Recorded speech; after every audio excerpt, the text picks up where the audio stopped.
సంగారెడ్డి మునిపల్లి మండలం ప్రజలకు మునిపల్లి పోలీస్ హెచ్చరిక. సింగూరు పరివాహక ప్రాంతంలో ఎవరు కూడా వెళ్ళకూడదు. చేపలు పట్టుటకు ఈత కొట్టడానికి వెళ్ళరాదు. చెరువులు, కుంటలు, వాగుల వద్దకు వెళ్ళరాదు. వర్షం పడే సమయంలో చెట్ల కింద ఉండరాదు, ఎందుకంటే చెట్లపై పిడుగులు పడే అవకాశం ఉంది. గ్రామంలో గల విద్యుత్ స్తంభాలను ముట్టరాదు.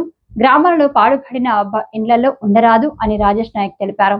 ఈ కార్యక్రమంలో SI Rajesh Nayak, SI Jagadish Nayak, ASI Bakkanna, constable Anandam, driver home guard Sunil, అలాగే Bodishetu Palli head constable Srinivas, Hanif, constable వాగు వద్ద సంతోష్ నాయక్, నాగేష్ కానిస్టేబుల్ పికెట్ డ్యూటీలో ఉండి వాగు వచ్చినప్పుడు అటు రాకుండా అప్రమత్తం చేశారని రాజేష్ నాయక్ తెలిపారు.